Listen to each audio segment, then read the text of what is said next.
ఆంధ్రప్రదేశ్ రాష్ట్రంలో బడికి వెళ్ళే పిల్లలందరికీ అమ్మకు వందనం అనే పథకాన్ని అమలు చేస్తామని రాష్ట్ర ప్రభుత్వం ప్రకటించింది. కేవలం గవర్నమెంట్ స్కూళ్లే కాక ప్రైవేటు స్కూళ్లకు, ఎయిడెడ్ స్కూళ్లకు కూడా అమ్మ వందనం అనే పథకాన్ని వర్తించాలని నిర్ణయించారు. ఒకరికి ఇద్దరికి పరిమితం చేయకుండా ఇంట్లో ఎంతమంది చదువుకుంటున్నారో అందరికీ పథకం వర్తించాలని ఒక చారిత్రాత్మకమైన నిర్ణయాన్ని ఆంధ్రప్రదేశ్ ప్రభుత్వం తీసుకుంది. ఈ పథకం కింద చదువుకునే ఒక పిల్లవాడికి ఒక్కొక్కరికి 15,000 రూపాయల చొప్పున అమ్మ బ్యాంక్ అకౌంట్లో జమ చేస్తారు. గత వైఎస్ఆర్సీపీ ప్రభుత్వం పేరుకు 15,000 అంది, వాళ్ళు జమ చేసింది 13,000 మాత్రమే. 2,000 కటింగ్ పెట్టేశారు. ఇక కుంటి సాకులు చెప్పి అనేక మందికి ఈ అమ్మకు వందనం అనే పథకం అందుబాటులో రాకుండా చేశారు. వైఎస్ఆర్సీపీ వాళ్ళు, ఆ పార్టీ ప్రభుత్వం అధికారంలో ఉన్నప్పుడు ఇంటికి ఒకరికే ఇద్దరికి ఇవ్వమన్నారు. మరి 2-3 పిల్లలుంటే మిగతా పిల్లలు ఏం కావాలి? అందువల్ల మానవతా దృక్పథంతో ఎన్డీఏ కూటమి ప్రభుత్వం ఇంట్లో ఎంతమంది చదువుకునే పిల్లలుంటే అందరికీ వర్తించటం అనేది తల్లిదండ్రులు హర్షిస్తున్నారు, విద్యారంగ నిపుణులు హర్షిస్తున్నారు. అప్పట్లో కుంటి సాకులు పెట్టి ఎలా ఎగ్గొడదామా అని చూశారు. వైఎస్ఆర్సీపీ ప్రభుత్వం 300 యూనిట్ల కంటే కరెంట్ ఎక్కువగా వాడితే మీకు అమ్మ వందనం లేదు, 15,000 ఇవ్వన్నారు. కరెంటు వాడకానికి ఈ పథకాలకు లింకు పెట్టి ఏదో రకంగా వాళ్ళను లేకుండా చేయటానికి ఉపయోగించారు. ఇక అంతేకాకుండా ఆధార్ కార్డులో చిన్న చిన్న తప్పులు ఉండటం సహజమే కదా. ఆ చిన్న తప్పులు ఆధార్ కార్డులో ఉన్నాయని దాన్ని పెద్ద యాగి చేసి ఆధార్ కార్డులో తప్పులున్న కారణం వల్ల మీకు అమ్మకు వందనం రాదని అది తిరస్కరణ.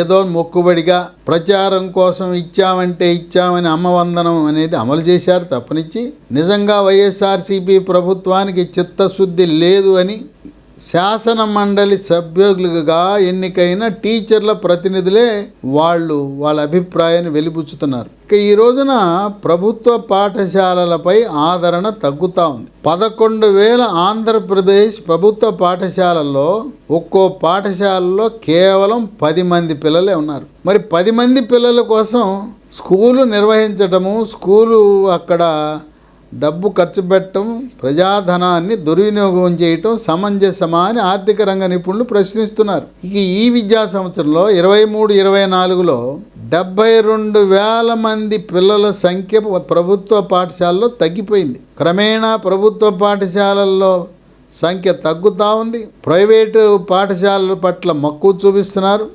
అంటే ఒక రకంగా చెప్పాలంటే ప్రజల యొక్క తలసరి ఆదాయం పెరగటం, జీవన ప్రమాణాలు పెరగటం, గవర్నమెంట్ స్కూలు కాకుండా ప్రైవేటు స్కూళ్ళ ఫీజులు కూడా భరించే శక్తి, ఆర్థిక శక్తి పెరగటం వల్ల ఆర్థిక వనరులు, కుటుంబ ఆదాయం పెరగటం వల్ల పిల్లల్ని మంచి చదువునిద్దాం, క్రమశిక్షణ గల చదువునిద్దాం.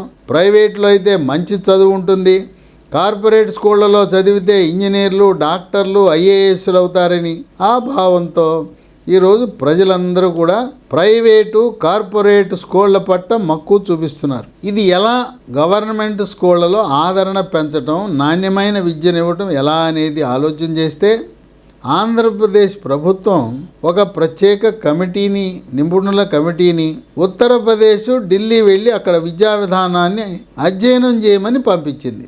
లక్ష్యం ఏంటంటే కేవలం మార్కులు, డిగ్రీలు, సర్టిఫికెట్లే కాకుండా వాళ్లను ప్రయోజకులుగా చేయటం. ఇప్పుడు ఏ మాధ్యమం, మీడియంలో చదవాలనేది ఆంధ్రప్రదేశ్ ప్రభుత్వం తెలుగుని, ఇంగ్లీష్ని కూడా రెండింటినీ సమానంగా ప్రోత్సహించే అవకాశం ఉంది. ఇంగ్లీష్ మీడియంలో చదివితే జాతీయ స్థాయిలో ఉద్యోగ అవకాశాలు ఉంటాయి, ప్రపంచ స్థాయిలో ఏ దేశానికైనా వెళ్ళి ఉద్యోగం చేసుకోవచ్చు. కనుక మాకు ఇంగ్లీష్ వద్దు, మేము తెలుగు మీడియంలో చదువుకుంటామంటే అలాంటి అవకాశాలు కూడా కల్పిస్తున్నారు. తల్లిదండ్రుల యొక్క అభీష్టం మేరకు 2 మీడియంలు కూడా అందుబాటులో ఉండేలా ఎన్డీఏ కూటమి ప్రభుత్వం చర్యలు తీసుకుంటా ఉంది.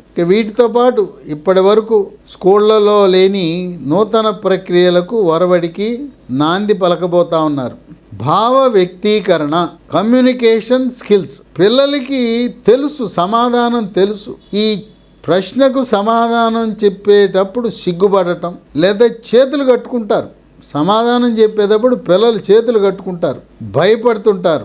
గట్టిగా బిడియంతో కాకుండా గట్టిగా చెప్పలేరు. సమాధానము కరెక్ట్ అయినా లోపల ఏదో గొణిగినట్టుగా సమాధానం చెప్తారు. సమాధానం గట్టిగా చెప్పకపోతే ఇతనికి తెలవదేమో అనుమానాస్పదంగా చెప్తున్నాడనే భావం కలుగుతుంది. కనుక కమ్యూనికేషన్ స్కిల్స్ నేర్పించే విధంగా భావ వ్యక్తీకరణలో ప్రభుత్వ పాఠశాలల్లో పిల్లలు అనర్కళంగా మాట్లాడే విధంగా శిక్షణ ఇవ్వాలనే ఆలోచనలో ఆంధ్రప్రదేశ్ ప్రభుత్వం ఉంది. ఇక ఇంగ్లీషు మాట్లాడే విధానం, స్పోకెన్ ఇంగ్లీషు అనర్కళంగా మాట్లాడగలిగితే ఎక్కడైనా కూడా ఈ భూగోళం మీద ఏ దేశంలోకైనా వెళ్ళి బతికేయచ్చు. అందువల్ల ఇంగ్లీషు మాట్లాడే విషయంలో నైపుణ్యాలను స్కూల్లో ఉండగానే ఈ దిశగా వాళ్లను శిక్షణ ఇవ్వాలనే ఆలోచన ఉంది. అట్లాగే ఇంగ్లీషు నేర్పడానికి ఇంగ్లీష్ ల్యాబొరేటరీస్ అని ఉంటాయి. ఆ ఇంగ్లీష్ ల్యాబొరేటరీలను కూడా స్కూళ్లలో స్థాపించి పిల్లలను ఇంగ్లీష్లో మాట్లాడే ప్రావీణ్యం పెంచే విధంగా ఆంధ్రప్రదేశ్ ప్రభుత్వ పాఠశాలల యొక్క విద్యా ప్రమాణాలు పెంచే విధంగా అడుగులు వేస్తూ ఉన్నాయి. ఏదేమైనా క్రమేణా గత దశాబ్ద కాలంలో చూస్తూ ఉంటే ప్రతి సంవత్సరము ప్రభుత్వ పాఠశాలలకు ఆదరణ తగ్గుతూ ఉంది, పిల్లల సంఖ్య తగ్గుతూ ఉంది.